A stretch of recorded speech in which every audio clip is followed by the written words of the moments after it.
नाम संकीर्तनम यस्य सर्व पाप प्रणाश। जितने भी पाप है सब नष्ट हो जाएंगे। नाम संकीर्तनम यस्य, जिनका नाम कीर्तन संपूर्ण पापों को, तो संपूर्ण पाप नष्ट हुए तो दुख पूरा नष्ट हो गया। सच्ची मानिए, दुख हमें मिलते ही पाप कर्म से है, तो इसलिए नैहता परमो लाभो, कोई भी लाभ नाम के उच्चारण के बराबर नहीं हो सकता। आप भगवान का नाम ले रहे, जिस श्वास में नाम ले रहे धन्य हो गई वो श्वास, जिस मिनट में नाम ले रहे धन्य हो गया वो मिनट।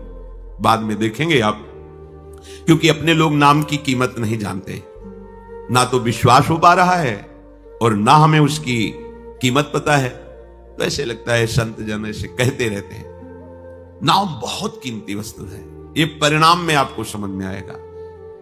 यद्दग्गे विषम्यु परिणामे अमृतोपमम, जिसकी शुरुआत विष जैसी लगे उसका परिणाम अमृत जैसा होता है। जैसे प्रातःकालीन ब्रह्म मुहूर्त में उठना, स्नान करके भगवत आराधन के लिए नाम जप सत्संग कीर्तन आदि, ये विष जैसा लगता है। और 8 9 10 बजे तक सोना, ये अमृत जैसा लगता है। तो यद्दग्गे अमृतोपमम परिणामे विषम्यु, जिसकी शुरुआत अमृत जैसी लगे, भोग दृष्टि रखना, पाप दृष्टि रखना, मनमानी आचरण करना, ये अमृत जैसा लगता है, लेकिन इसका परिणाम बड़ा भयंकर दुखदाई होगा। और संयम में रहना, मन को रोकना, इंद्रियों को गलत विषयों के भोग में ना जाने देना और नाम जप करना, ये विष जैसा लगता है, लेकिन परिणाम में अमृत मिलेगा। परिणाम है अमृतोपमम। नहिता परमो लाभो देहिनाम भ्राम्यता में ही, इस संसार में भ्रमित लोगों को परम लाभ प्रदान करने वाला ये नाम है। नाम यतो विंदेत परमाम शांतिम नश्यति संस्कृति ही, ये सब आवागमन के चक्र को मिटा करके परम शांति परम सुख प्रदान करने वाला नाम है। यथा कीर्तनात् परमाम शांति मोक्षम विंदेत तस्य संस्कृति जन्म मरणादि दुखम च नश्यति मोक्षो भवतीत्यर्थः। परम शांति, परम पद, आवागमन चक्र से मुक्ति, ये स्वाभाविक हो जाएगी। आप केवल नाम जप कीजिए। तेष भाग्या मनुष्येषु कृतार्था नृप निश्चितम स्मरन्ति स्मारयन्तो ये हरिर्नाम कलौ युगे। मनुष्यों में वो परम धन्य है। ये अन्यान स्मारयन्तः सन्तः हरिर्नाम स्वयं स्मरन्ति ते मनुष्येषु कृतार्था सभाग्याः निश्चितम, निश्चित प्रतम जानी हो। निश्चित वो परम धन्य हो जाता है जो अन्य स्मरण त्याग करके संतों के प्राणनाथ प्रभु श्री हरि का स्मरण करता है और दूसरों को भी करवाता है। ये जरूर करना चाहिए। अपने परिवार का मंगल करने के लिए कुछ समय नाम कीर्तन घर में जरूर होना चाहिए। मान लीजिए प्रार्थना, आपको परम सुख मिलेगा। आप सुख के लिए ही दौड़ रहे हैं। थोड़ी देर में, हम ज्यादा नहीं कहते, 10 मिनट, 24 घंटे में कोई 10 मिनट आप निकाल लीजिए। कोई संगीत ना हो तो अपने पास ये संगीत है, ताली, राधा राधा, किसी भी ध्वनि में, किसी भी राग में, भाव लगे ना लगे, श्रद्धा बने ना बने, दवाई मानकर, औषधि मान करके आप कीजिए। आपके घर में जब राधा नाम गूंजेगा तो दरिद्रता भाग जाएगी। देख लेना, करके देख लेना। अब मानो तभी ना। आपके घर में कोई भी कभी प्रेत आत्मा प्रवेश नहीं कर पाएगी। आपके परिवार वालों पर किसी का टुटका नहीं चलेगा। अगर आप अपने परिवार को बैठाल कर 10 मिनट केवल नाम कीर्तन कीजिए। राधा कृष्ण, राधा वल्लभ, राधे श्याम, जो आपको प्रिय नाम लगे, सब नाम महिमामय हैं। बैठ कर के मान लीजिए ना। आप मानते नहीं, सुनते तो बहुत हैं, आचरण में नहीं उतारते। 24 घंटे में कभी एक ऐसा समय रखिए जब आप अपने परिवार के साथ प्यार से बैठ करके और प्रभु का नाम की, फिर आप देख लेना, खुद देख ले। 10 मिनट, 24 घंटे में हम 10 मिनट की बात कह रहे हैं। और कहीं सौभाग्य और बढ़ जाए तो एक अध्याय भगवान की महिमा का गान सुनाइए परिवार को बैठकर। श्रीमद् भागवत है, भक्तमाल जी है, भक्तों के चरित्र हैं, भगवान की अवतार कथाएं हैं। आप देख लो, घर तीर्थ हो जाएगा। आपको कहीं तीर्थ जाने की जरूरत नहीं। लोग परेशान होते हैं, हमारे तो 7.5 शनिचर का प्रकोप है, या ऐसा वैसा, पता नहीं किसी ने क्या कर दिया है। ये सब भ्रम हट जाएगा। नाम कीर्तन की गूंज जो आपके घर में उठेगी ना, वो आपका मंगल करके ही छोड़ेगी। देख लेना, भाव कुभाव अनख आलसहु, नाम जपत मंगल दिश दसहु। ते सौभाग्या मनुष्येषु, मनुष्यों में सौभाग्यशाली कौन है? बोले स्मरंत स्मारयन्तो ये हरिर नाम कलु युगे। इस युग का बहुत बड़ा प्रताप है, जो 10,000 की वर्ष की तपस्या से फल नहीं प्राप्त होता, वो 24 घंटे नाम कीर्तन से प्राप्त हो जाएगा। बड़ी महिमा है। तो आप अगर 10 मिनट अपने घर में नाम कीर्तन करें, एक अध्याय श्रीमद् भागवत का प्रभु को सुनाएं। संस्कृत ना आता हो तो हिंदी में ग्रंथ है, उनका अर्थ लिखा हुआ है, हिंदी में पढ़ लीजिए, हमें भाव प्राप्त हो जाएगा। जैसे सुधा सागर, प्रेम सागर, ऐसे केवल हिंदी से ग्रंथ की रचना हुई, उन्हीं को अर्थ के द्वारा पूरा बांधा गया है। जो श्लोक हैं उन्हीं के अर्थों को पूरा क्रम से लिखा गया है। बहुत सुंदर। प्रेम सागर, सुधा सागर, बहुत सरल भाषा में महान वैष्णव परम पूजनीय गोस्वामी तुलसीदास जी ने सब शास्त्रों की सार बातें, रामचरितमानस। जब हम सतशास्त्रों का अपने परिवार में बैठ करके गायन करके श्रवण कराते हैं, तो सबके संस्कार पवित्र होते हैं, बुद्धि बदलती है। कितना प्रभाव पड़ता है। गर्भस्थ शिशु को नारद जी भगवान की भक्ति और कथा सुना रहे हैं, तो प्रहलाद जी प्रकट होते ही महाभागवत के रूप में। आप देखो, गर्भस्थ शिशु अभिमन्यु को चक्रव्यूह तोड़ने का उपदेश कर रहे, तो गर्भ में ही वो सीख गए। बड़ी महिमा है। यदि आप अपने परिवार में नाम कीर्तन करेंगे और भगवत आराधना की भावना से ठाकुर जी विराजमान करके उनको कथा सुनाएंगे, एक अध्याय सुनाएंगे, एक अध्याय आपके जीवन के अध्याय को बदल देगा। आप देखना ना, पर कोई करना नहीं चाहता। और कहीं ये सौभाग्य उदय हो जाए कि बिना ठाकुर जी को भोग लगाए हम पाएंगे नहीं, तब तो बात बन गई, फिर तो बिगड़ेगी नहीं। क्योंकि आहार से हमारा प्राणों का पोषण होता है और बुद्धि का प्रभावित होना होता है। अगर सात्विक आहार है तो बुद्धि सात्विक, राजसिक तो राजसिक, तामसिक तो तामसिक।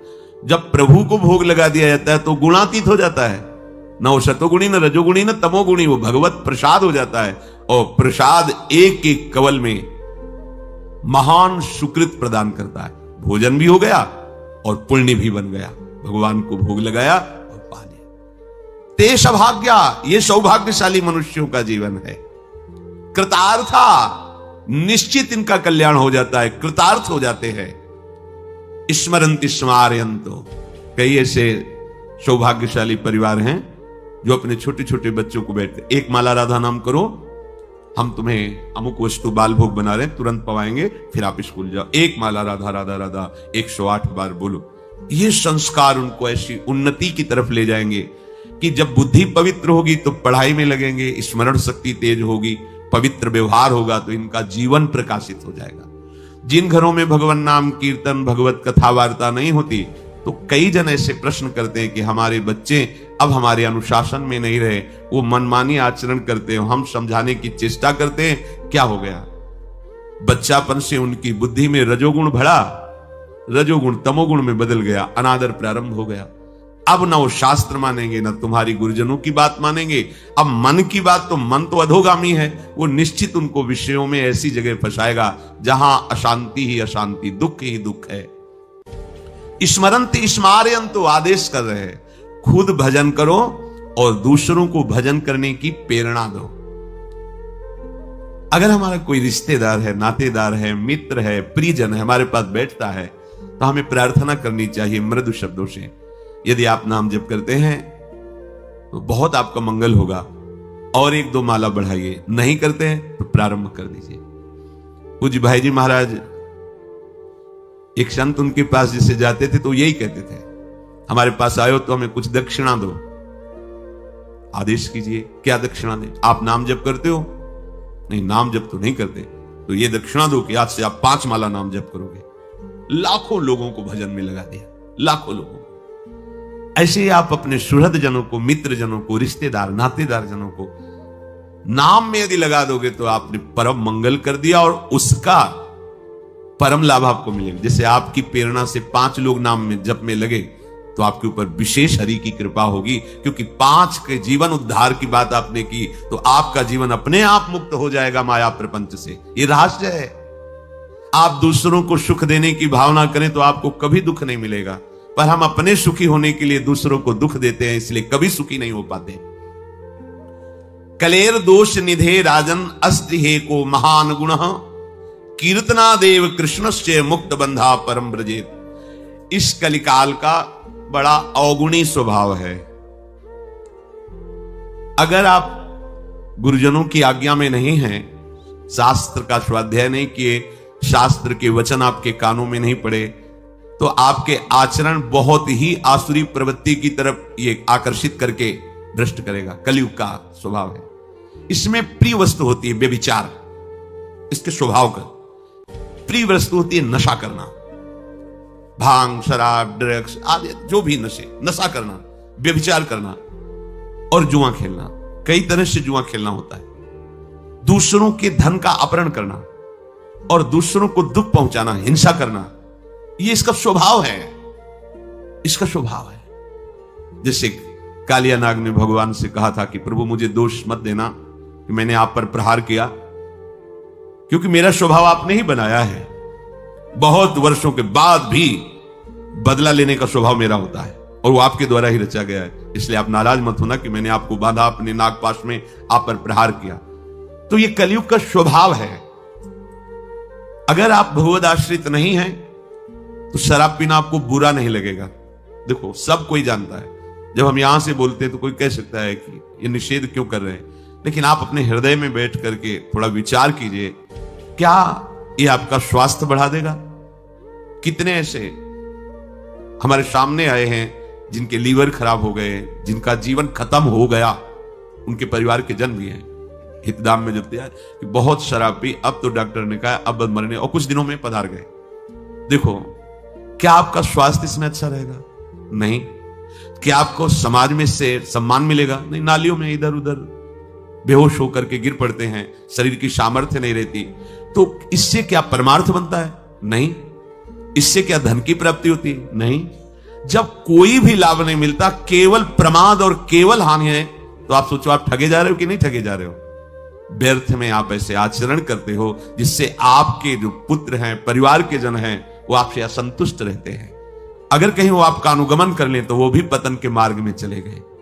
किसी भी असत क्रिया से कभी शांति नहीं। प्यारे समझो, ये कलयुग का स्वभाव है। यदि आप प्रभु का आश्रय नहीं लिए, सत शास्त्रों का स्वाध्याय या श्रवण नहीं करते, तो आपको शराब पीने में हिचक नहीं होगी, क्योंकि स्वभाव है कलयुग का। मांस खाने में हिचक नहीं होगी, व्यभिचार करने में हिचक नहीं होगी, चोरी करने में हिचक नहीं होगी, हिंसा करने में हिचक नहीं होगी, जुआ खेलने में हिचक नहीं। ये उसका स्वभाव है और उसका प्रभाव है कि आपकी एक भी नहीं चलेगी, वो अपने प्रभाव से आपको बलात् रौंद देगा। इसलिए हित सजनी स्वरूपा महाप्रभु कह रहे, पाए जान जगत में सब जन कपटी कुटिल कलयुगी टंच। तो कह रहे, अगर इस कलयुग के प्रभाव से तुम्हें कोई बचा सकता है तो इसका एक बहुत बड़ा गुण है। अगर इस कलयुग में नाम जप किया जाए, नाम कीर्तन किया जाए, तो इसका कोई भी स्वभाव या प्रभाव आप पे लागू नहीं होगा और आपका हृदय निर्दोष होकर भगवान की प्राप्ति के योग्य हो जाएगा। एक ही उपाय है, नाम कीर्तन, नाम जप, भगवत चर्चा करना, भगवत चर्चा सुनना। नान्तम विदाम्यहममी मुनयोग्रजास्ते माया बलस्य पुरुषस्य कुतो परेये गायन गुणान 10 शताननयादिदेव शेषाधुनापि समवस्यति नास्य पारम। भगवान की माया शक्ति पर कोई विजय पा सके असंभव, पर विजय पाई जाती है तो कैसे? बोले जिनका हजारों मुख से यशगान भगवान शेष जी करते रहते हैं पर उनके गुणों का पार नहीं पाए, उन प्रभु का नाम जप, उन प्रभु का नाम कीर्तन तुम्हें माया पर विजय प्राप्त करा देगा। माया भ्रम, अज्ञान, अविद्या।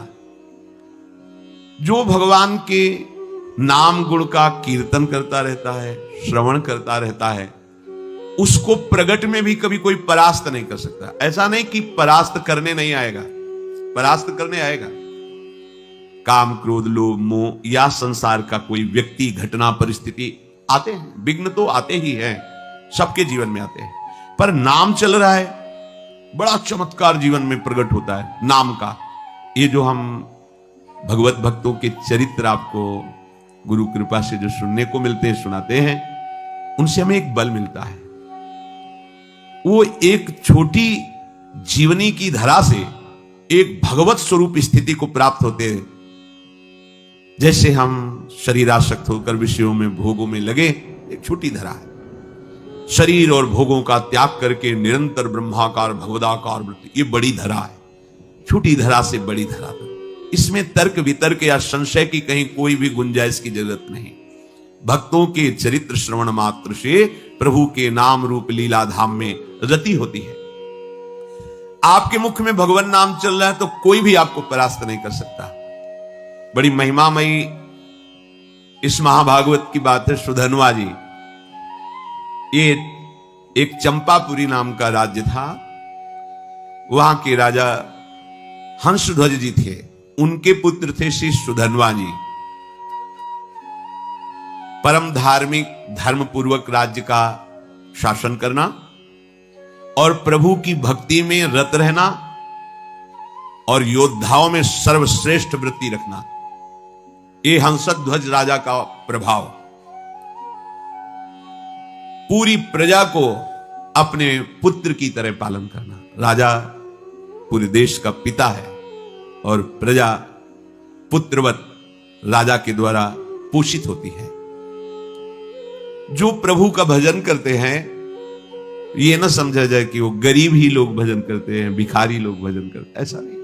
ये प्रभु का भजन जो करते हैं वो गरीब नहीं है, जो प्रभु का भजन नहीं करते वो गरीब है। क्योंकि अंतिम समय उनके पास कुछ नहीं रहता तो हुए ना निर्धन। और जो भजन करते हैं वो माला माल होकर के यहां से जाते हैं। परम धन राधा नाम, खूब जमा है राधा नाम, अब उनको आनंद ही आनंद प्राप्त होगा। तो ये उस समय की बात है जब महाराज युधिष्ठिर अश्वमेध यज्ञ कर रहे थे। प्रद्युम्न, सात्विकी आदि असंख्यो महारथी योद्धा द्वारिका से सहयोग के लिए आए हुए थे। घोड़ा छोड़ा जाता है, जिस राज्य से घोड़ा जाता है तो घोड़े का पूजन करके नमस्कार कर लिया तो मतलब वो राजाधीन है, और अगर घोड़े को पकड़ लिया तो मतलब युद्ध होगा, तब आगे बढ़ा जाएगा। जे ही गुप्तचरों ने हंसध्वज राजा को समाचार दिया कि महाराज युधिष्ठिर का अश्वमेध यज्ञ का घोड़ा आपकी राज्य सीमा में प्रवेश कर चुका है, उनको बहुत आनंद हुआ। अहो भाग्य, जिनकी हम आराधना कर रहे थे भगवान जरूर दर्शन देंगे, क्योंकि ये पांडवजन महाभागवत है और इनको जरा भी कोई कष्ट देना चाहे तो भगवान व्याकुल होकर उपस्थित हो जाते हैं। गुप्तचरों से पूछा कि क्या भगवान श्री कृष्ण भी हैं? बोले उनके तो दर्शन नहीं हुए, पर हां द्वारिका की सेना भी उपस्थित है, तो उनका दर्शन जरूरी है। वैसे अगर वो होते तो घोड़े का पूजन करते और प्रभु के दर्शन कर लेते, पर प्रभु नहीं है तो दूसरा उपाय करना पड़ेगा दर्शन के लिए। आदेश किया महाराज युधिष्ठिर के अश्वमेध को पकड़ लिया जाए। पकड़ लिया गया। जे ही पकड़ा गया तो अब इतने महान महान महारथी, साथ में अर्जुन जी भी हैं, सात्विकी जी हैं, प्रद्युम्न जी, बड़े बड़े महारथी, हर्षपूर्वक युद्ध का जयघोष किया गया। हंसध्वज जी ने आदेश कर दिया तत्काल सेना उपस्थित हो। अगर तनिक भी विलंब किया गया तो खोलते हुए कड़ाह में उसे डाल दिया जाएगा। नगाड़े की ध्वनि पूरी होते होते पूरी सेना नगर के बाहर आ जानी चाहिए, ऐसा सावधान भी रहते हैं सैनिक, कभी भी राजा का आदेश हो जाए।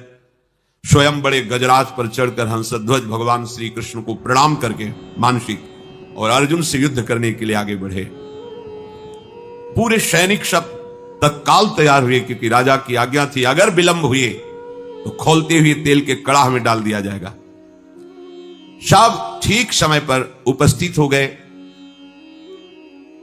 वहां एक भयंकर अग्नि के उसमें बड़ा कड़ाह रख करके तेल खोलाया गया, कोई विलंब ना हो, अगर होगा तो डाल दिया जाएगा। जितने भी वीर योद्धा थे सब उपस्थित हो गए, लेकिन राजा के पुत्र जो सुधन्वा जी थे, ये बड़े भगवान के नाम जापक भक्त थे, हर समय नाम जप करते रहते थे। जो ही आज्ञा हुई अस्त्र शस्त्रों से सुसज्जित हुए। पहले तो माता जी के पास गए, उनको प्रणाम किया और कहा, मां आज हमारे जीवन का परम लाभ उपस्थित हुआ है, क्योंकि आज मुझे अर्जुन से युद्ध करना है। वो भगवान के परम प्रेमी भक्त हैं, आज युद्ध कौशल के द्वारा उनको मैं तृप्त करूंगा और ऐसा तृप्त करूंगा, उनको ऐसे व्याकुल करूंगा कि उनके सारथी का हमारे ऊपर नजर पड़े और कृपा दृष्टि पड़े।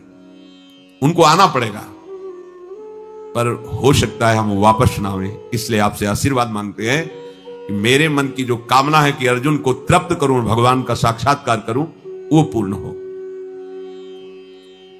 इसके बाद माताजी को प्रणाम करने के बाद जब आगे बढ़ने लगे तो माताजी ने कहा, बेटा बड़े बड़े ऋषि मुनि जिन भगवान श्री कृष्ण का रात दिन ध्यान और गुणगान करते हैं, मुझे तो उनका दर्शन होना असंभव लगता है, पर जब तुम अर्जुन को पीठ नहीं दिखाओगे तो जरूर उपस्थित होंगे, और जब तुम श्री कृष्ण का दर्शन कर लोगे तो मुझे श्री कृष्ण का धाम मिल जाएगा, क्योंकि शास्त्रों में लिखा है जो भगवत साक्षात्कार कर लेता है तो 21 पीढ़ियां भगवत धाम को जाती है। तो मैं तो नहीं देख पाऊंगी, पर भगवान के धाम को जाऊंगी, पर पीठ मत दिखाना। जाओ, हमारा आशीर्वाद है, विजयी हो। विजयी, तुम्हारे मन में जो कामना है उसकी पूर्ति हो। सुधन्वा जी भी निकले तो उनकी बहन जी आई, तिलक लगाया, आरती की, विजय की कामना की। आगे बढ़े तो अभी कुछ ही समय पहले ब्याह हुआ था। प्रभावती नाम की पातिव्रत धर्म से युक्त पत्नी थी। मुस्कुराती हुई सामने आई और सुधन्वा की पूजा की और कहा, स्वामी मुझे पता है आज आप कहां जा रहे हो, महाबली महारथी अर्जुन से युद्ध करने। मैं जानती हूं कि जहां तुम जा रहे हो वहां से वापस आना असंभव है, जानती हूं, पर इतनी तो कृपा कर दो कि आपको जलांजलि देने वाला कोई होना चाहिए। अभी कुछ ही समय पहले ब्याह हुआ था। सुधन्वा ने कहा, तुम धैर्य रखो, श्री कृष्ण के बल से मैं अर्जुन को परास्त करके शीघ्र ही वापस आऊंगा। प्रभावती ने कहा, नाथ आज तक हमने ऐसा नहीं सुना कि जो श्री कृष्ण से मिलने के लिए गए हों फिर वापस लौटे हों। शास्त्र प्रमाण है, बड़ी गूढ़ बात कही। जो श्री कृष्ण से मिलने गए हों और वापस लौटे हों, ऐसा आज तक प्रमाण नहीं मिला। तो वापस लौटने की तो हम आशा ही नहीं रखेंगी। बस हमारी एक कामना है कि आपको जलांजलि देने वाला कोई होना चाहिए। तो शास्त्र सम्मत बात थी। वहां कड़ाह में तेल खोल रहा है, सब आ चुके, लेकिन राजकुमार नहीं आए। राजा को बहुत कष्ट हुआ कि सब आज्ञा के पालन में, और सुधन्वा मेरी आज्ञा का उल्लंघन कर रहा है, क्योंकि अब वो जलांजलि देने के लिए पुत्र की कामना से युक्त होकर के अपनी पत्नी की भाव को पूर्ण किया।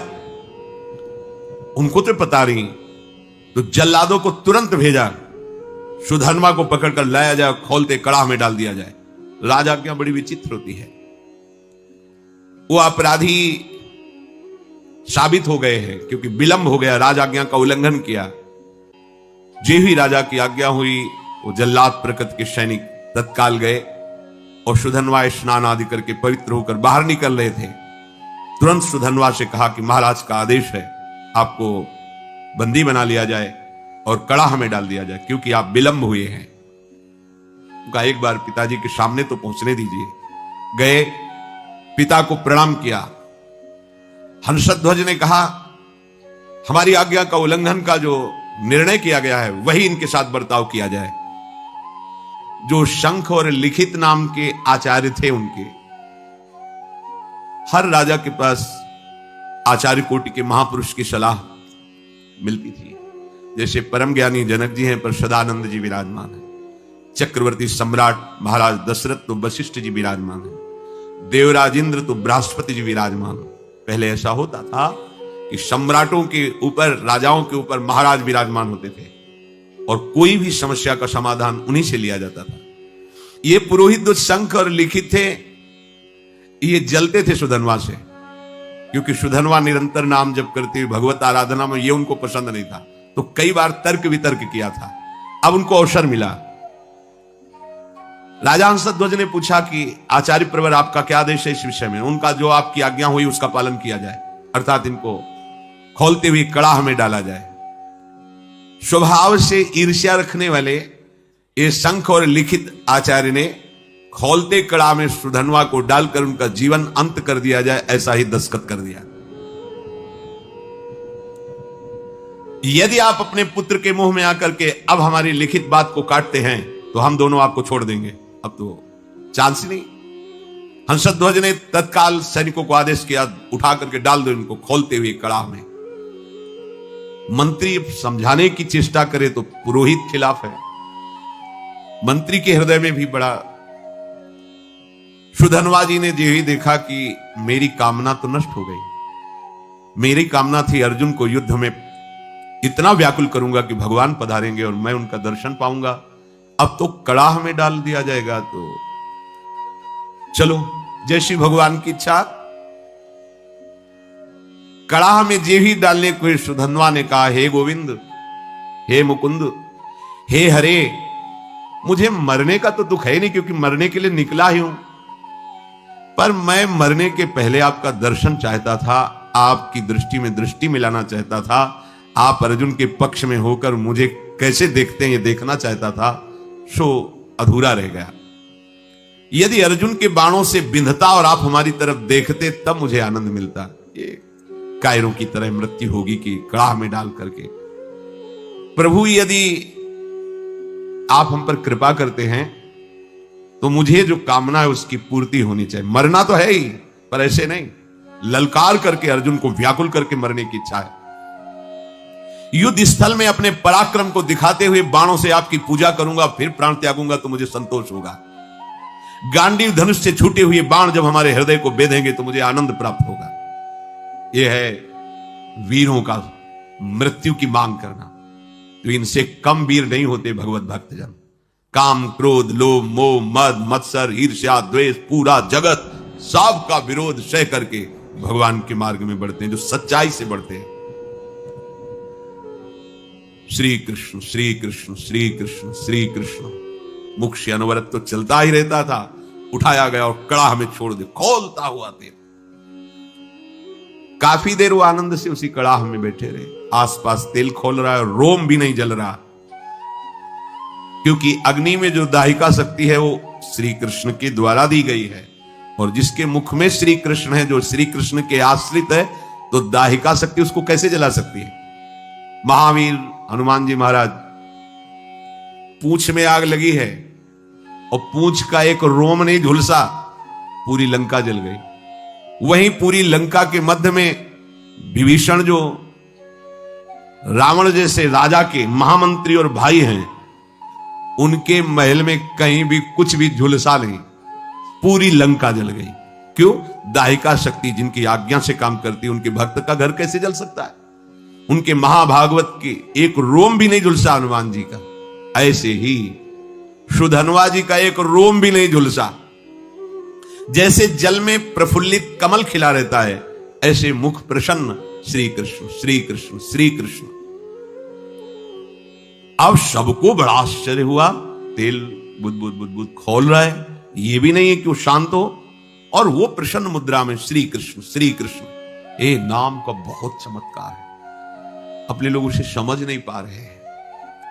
राजा हंसध्वज ने अपने पुरोहित शंख और लिखित से कहा, ये क्या हो रहा है? ये जल क्यों नहीं रहा है? पुरोहित जी विचार करके, आग तो जल रही। क्या तेल ये ऐसे ही खोल रहा है, इसमें गर्मी नहीं है? तो एक नारियल फल ऐसे वो कड़ाह में डाला, जी भी डाला और इतना गर्म तेल था, फटाक से फटाओ और लिखित और शंख दोनों आचार्य उनकी खोपड़ी में लगा जाके, और उनकी खोपड़ी में फफोले पड़ गए, उसकी बूंदे पड़ने। वो महाराज ये तो बिल्कुल आग है इस समय तेल। निश्चित है कि सुधन्वा श्री कृष्ण नाम के बल पर है, इसलिए ये आग इसे नहीं जला सकती। अब पुरोहित को विरोध करने का कोई भी अवसर नहीं। वहां के लोगों ने सुधन्वा जी कोई औषधि का प्रयोग किए हुए हैं क्या, जो तेल का प्रभाव नहीं पड़ रहा? वहां बड़े बड़े आयुर्वेदाचार्य भी थे, कहा नहीं, इस ऐसी स्थिति में कोई औषधि काम नहीं करती। इसका मतलब है कि ये जो कृष्ण कृष्ण बोल रहे हैं इसी का प्रभाव है। यही तो मित्रजन पूछते थे प्रहलाद जी से कि तुम्हारे ऊपर बड़े बड़े काले सांप छोड़े जा रहे हैं और तुम्हें काटते नहीं, तुम्हें पहाड़ से दबाया जा रहा है, अग्नि से जलाया जा रहा है, जल में डुबोया जा रहा है, बड़े बड़े नुकीले शस्त्रों से काटा जा रहा है, पर तुम्हारी त्वचा ही नहीं कटती, ऐसा क्या है तुम में? तो उन्होंने कहा मैं हर समय हरि हरि श्री हरि ऐसा बोलता हूं, तो मुझे लगता है कि मेरे हरि मुझे ऐसे लिए हुए तो ना कोई आग, ना कोई अस्त्र शस्त्र, ना कोई मुझे दुख, कोई छू ही नहीं पा रहा है, क्योंकि मेरे हरि मुझे गोद में लिए हुए हैं और ऐसे किए हुए। नाम का बहुत बड़ा, ऐसा ना समझो कि ये उनके ऊपर प्रभाव था, आपके ऊपर नहीं। आप वैसे ही जपिए, देखिए प्रभाव। अब पुरोहित जो लिखित और शंख जी थे, उन्होंने कहा धिक्कार है मुझे, मैं अपने शास्त्र ज्ञान के गर्व में होकर भगवान की भक्ति का तिरस्कार करता था, आज मैंने देख लिया सुधन्वा की भक्ति का प्रभाव। और वो दोनों ऐसा सोच ही रहे थे कि फिर जो परिजन थे सुधन्वा को बाहर नहीं, कुछ नहीं, बस जैसे और तेल से चिकनाट हो गई हो बस। अब वो दोनों शर्मा करके आचार्य खुद कड़ाहे पे कूद गए। धिक्कार हमारे जीवन को, ऐसे भक्त का विरोध करते थे। सुधन्वा जी ने श्री कृष्ण श्री कृष्ण श्री कृष्ण, कूदने में तो थोड़ा जलन सी, पर तुरंत शीतल हो गया। आचार्य थे, चरणों में पड़ गए सुधन्वा के। कौन ऐसा है जो नाम जापक के चरणों में अपना भावना समर्पित कर दे? नाम की बड़ी महिमा है। सुधन्वा के आचार्य थे लिखित शंख, उन्होंने छाती से लगा के कहा प्रिय राजकुमार, आज मुझे तेरी कृपा से समझ में आया कि भगवान के नाम में जो शक्ति है वो किसी और कहीं साधन में नहीं है। पुरुष सिंह, आज तुम्हारे स्पर्श से मैं पावन हो गया, क्योंकि तुम भगवान नाम जप करते हो।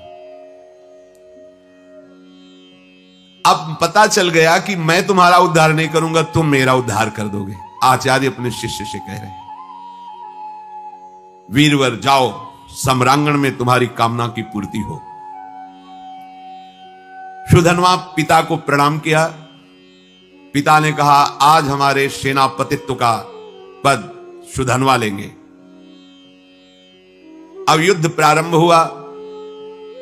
सुधन्वा कब प्रत्यंचा चढ़ाई और बाण छोड़ा, बड़े बड़े सैनिक देख ही नहीं पा रहे थे। लोगों को यह भ्रम रहता है कि हम नाम जप करेंगे तो स्कूल में पढ़ाई में विघ्न पड़ेगा, हमारे कामकाज में विघ्न पड़ेगा। ऐसा मत सोचिए। नाम जप करोगे तो आप बहुत अच्छे विद्यार्थी होगे, नाम जप करोगे तो आप बहुत अच्छे किसान होगे, नाम जप करोगे तो आप बहुत अच्छे, जो भी जिस मार्ग में जाओगे बहुत अच्छे बन जाओगे, क्योंकि बुद्धि पवित्र होगी और भगवान नाम की सामर्थ्य है, तो आप जो चाहोगे कर सकते हो। जब अर्जुन ने देखा कि ये नव राजकुमार बड़े बड़े महारथियों को भी मूर्छित करता हुआ आगे बढ़ता जा रहा है, तो स्वयं वो अपने गांडीव धनुष की प्रत्यंचा खींची और सामने आकर खड़े हो गए। अर्जुन ने कहा है राजकुमार, अब तुम किसी साधारण वीर के सामने नहीं खड़े हो, गांडीव धनुषधारी अर्जुन के सामने खड़े हो। जितनी सामर्थ्य हो अब हमसे तुम युद्ध करके दिखाओ। सुधन्वा ने निर्भयता पूर्वक हंसकर कहा, हे पार्थ, आपने बहुत सी लड़ाइयां लड़ी और विजय को प्राप्त हुए हैं, पर उसका तुम कारण नहीं जानते हो कि तुम विजय में क्यों प्राप्त हुए हो। क्योंकि तुम्हारे सारथी श्री कृष्ण थे। इस समय तुम हमारे सामने टिक नहीं सकते, क्योंकि तुम्हारा सारथी नहीं बैठा है, श्री कृष्ण नहीं है। तो यद्यपि तुम महावीर हो, पर तुम मेरे सामने नहीं टिक सकते। तुम्हें सलाह देता हूं, अगर मेरे पर विजय प्राप्त करनी तो अपने सारथी की याद करो, नहीं तो तुम्हारी सामर्थ्य नहीं है, ये गांडीव धनुष के निकले हुए बाणों की सामर्थ्य नहीं कि मुझे परास्त कर सके। एक बालक के मुख से ऐसी चुनौती। अर्जुन जी परम धनुर्धर, दिव्यास्त्रों का ज्ञान, क्रोधित होकर सुधनवा पर बाणों की वर्षा शुरू कर दी। सुधनवा जी ने हंसते हंसते एक एक बाण को तिल तिल के समान काट के गिरा दिया। अर्जुन जी को लगा आज तक ऐसा भी, बाणों को काट देना अलग बात, लेकिन हर बाण को तिल तिल काट के बाणों की वर्षा हो रही।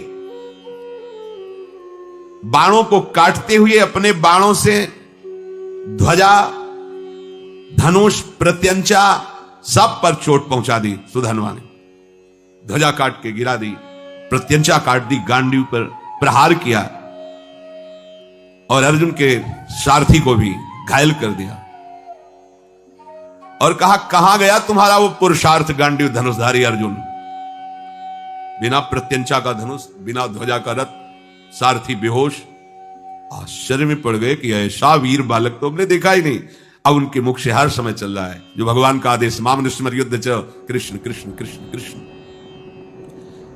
आप तो बहुत बड़ी बड़ी बातें कर रहे थे, देखा बालक का चमत्कार, मुझे बालक कह रहे थे, अब कहो तो आपको बाणों से घायल करके ऐसी दशा में पहुंचा दूं जो वीर पुरुषों को शोभा नहीं देती। अब भी अवसर है, याद करो अपने सारथी को और बुला लो, क्योंकि यही इच्छा थी कि एक बार श्री कृष्ण को देखूं।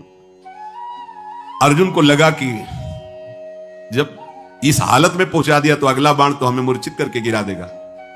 जो ही स्मरण किया भगवान दौड़ते हुए आ गए। यही है भगवान का वात्सल्य। जैसे मां, तो मां कहीं भी वो आवाज पड़ते ही भाग के आ जाएगी, लेकिन उनके लिए जिन्होंने केवल भगवान को अपना माना है, केवल, अगर दूसरा कोई है तो रुके रहेंगे, ध्यान रखना। अगर दूसरा कोई बल नहीं है तो उसी समय आपको अनुभव होगा आ गए प्रभु। जैसे द्रौपदी जी को अनुभव हुआ, वस्त्र रूप में आ गए प्रभु। मन ही मन भगवान को पुकारा, ते ही दया में भगवान दौड़ते हुए आए और सारथी जो मूर्छित था उसको हटाकर अर्जुन की घोड़े की जो बागडोर थी पकड़ ली। सुधनवा ने, क्योंकि पूरे जन्म में यही आशा थी एक बार देखो ओ नील मेघ श्याम की कांति, अभयद भुज दंड मूल पीनन ससानुकूल, कनक निकस लसित कुल दामिनी धर की। ऐसी सुंदर नेत्र, ऐसा पिता, पहले तो शोभा का पान करता रहा। जी भर के दर्शन किया, रथ से उतरा, प्रणाम मुद्रा में हुआ, क्योंकि आराध्य देव है। बस रोष में आके फिर रथ में, और पार्थ अब संकोच मत करना, तुम्हारी विजय होगी। ये देखो भगवत भक्तों का हृदय कैसा होता है। जिसके पक्ष में भगवान है, मैं कहता हूं तुम्हारी विजय होगी। पर मेरे पर विजय प्राप्त करने के लिए तुम्हें पुरुषार्थ दिखाना होगा। ऐसे नहीं कि मैंने धनुष रख दिया तुम्हारी विजय हो जाएगी। अर्जुन ने कहा, वीर आज मैं तुम्हारे सुंदर मस्तक को 3 बाणों के द्वारा काट कर गिराऊंगा। यदि मैं श्री कृष्ण के सामने तुम्हारे सिर को ना गिरा सकूं तो मेरे जितने पूर्वज हैं सब पुण्यहीन होकर के नरक में गिर जाएं। ये मैं प्रतिज्ञा करता हूं। सुधनवा ने कहा, पार्थ मैं श्री कृष्ण के सन्मुख प्रतिज्ञा करता हूं कि आपके तीनों बाणों को अपने पास नहीं पहुंचने दूंगा, बीच में ही काट के गिरा दूंगा और 3-3 टुकड़े करूंगा, और ऐसा ना करूं तो मुझे घोर दुर्गति प्राप्त हो। महाबली सुधनवा ने 10 बाणों के द्वारा अर्जुन को, 100 बाणों के द्वारा श्री कृष्ण को, 1 बाण रथ पर चलाया जो कुम्हार की चाक की तरह पूरे रथ को उठा के घुमाने लगा, और 100 हाथ दूर फेंक दिया सुधनवा ने। 100 बाण भगवान की पूजा में, 10 बाण अर्जुन की पूजा में, और 1 बाण मारा, रथ ऐसे चक्राकार होकर 100 हाथ दूर गिरा जाकर के। भगवान श्री कृष्ण बोले, धन्य है वीर, धन्य है। अर्जुन बिना समझे बुझे प्रतिज्ञा कर ली, पितरों को नरक भेजना है क्या? सुधनवा देखो कितना महाबली है। सुधनवा की शक्ति देखी तुमने? ओ श्री कृष्ण श्री कृष्ण श्री कृष्ण श्री कृष्ण नाम चल रहा है। अर्जुन ने कहा, प्रभु उसकी प्रशंसा क्यों की? बोले, जानते हो समस्त ब्रह्मांडों का भार लिए हुए मैं बैठा हूं, मुझे सहित तेरे सहित 100 कदम पीछे फेंक दिया। बोले, प्रभु इसका इतना बल कहां से आ गया? बोले, ये बहुत जोरदार है, ये तो निरंतर नाम जप कर रहा है, और दूसरा एक पत्नी व्रत है। बोले ये एक सुदृढ़ पत्नी व्रत है, इसलिए हमको दूर फेंक दिया। अर्जुन ने भगवान से कहा इस समय विनोद का समय नहीं है, इस समय तो हमारी हार हो रही है आपके बैठने पर भी। अब दिव्यास्त्र का संधान किया, काल को विराजमान किया बाण पे संधान करके। श्री कृष्णचंद्र जी ने कहा गोवर्धन पर्वत उठाकर जो गोप गौओं की रक्षा की, उससे प्राप्त पुण्य मैं इस बाण पर विराजमान करता हूं। सुधनवा से कहा बचो, ये काल का बाण है। सुधनवा ने कहा हमारे पास श्री कृष्ण नाम है जो काल का भी महाकाल है। देख लो, एक तरफ भगवान है, एक तरफ नाम है। ये देखो उन्हीं का नाम है, एक तरफ भगवान, एक तरफ भगवान का नाम। सुधनवा ने जोर से उच्चारण किया जय श्री कृष्ण, संधान किया, बाण के टुकड़े टुकड़े कर दिए। नाम का अद्भुत प्रभाव, टुकड़े टुकड़े कर दिए, और जोर जोर से जय श्री कृष्ण, जय श्री कृष्ण, जय श्री कृष्ण, मंगलमय नामों का जोर जोर से उच्चारण। त्रैलोक्य के ऋषि मुनियों में हाहाकार मच गया। भगवान ने गिरिराज उठाने का पूरा पुण्य लगा दिया, और अर्जुन ने काल का संधान किया बाण पे, काल की भी चाल नहीं। ये नाम का प्रभाव देखो। भगवान ने अर्जुन से कहा तुरंत दूसरा बाण निकालो, दिव्यास्त्र तो बढ़ता चला जा रहा है। भगवान ने उस बाण में अपनी बहुत सी शक्तियों का संधान किया। सुधनवा से कहा अब जीत के दिखाओ।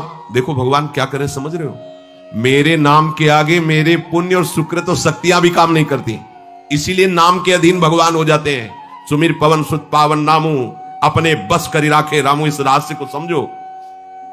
सुधनवा ने कहा अर्जुन अब मेरी प्रतिज्ञा सुनो, यदि मैं इस बाण को टुकड़े टुकड़े न कर दूं तो अरुंधति सहित महर्षि वशिष्ठ की ब्रह्म ऋषि की हत्या का पाप मुझे तुरंत लगे।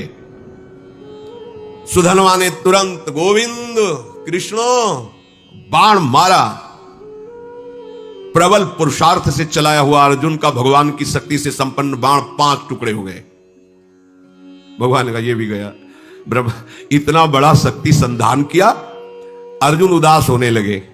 प्रभु अब क्या होगा, तुम्हारी शक्ति भी इसमें थी, सब क्या। यही समझो, रहस्य समझो, भक्तों ने यही रहस्य समझा है।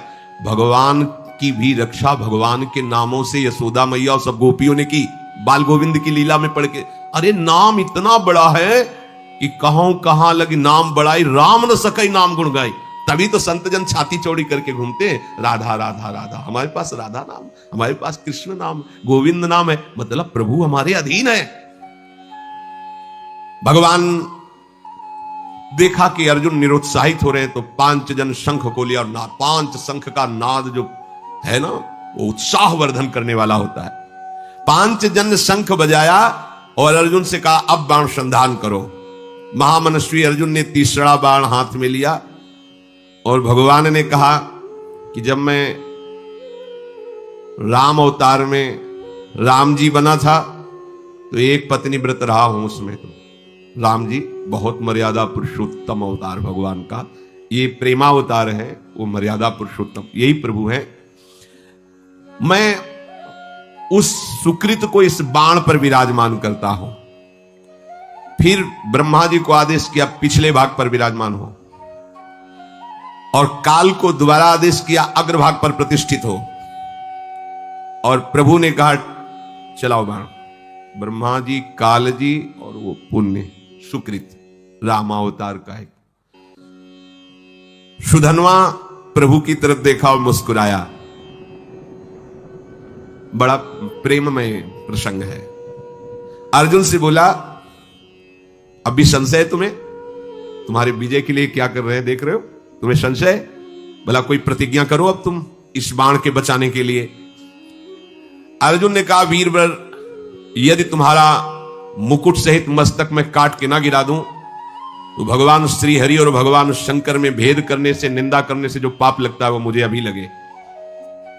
सुधनवा ने कहा मैं इस बाण को अगर काट ना दूं तो काशी में मणिकर्णिका तीर्थ में भगवान शिव जी को पैर मारने से जो पाप लगता है, शिव विग्रह पर पैर, वो मुझे पाप अभी लगे।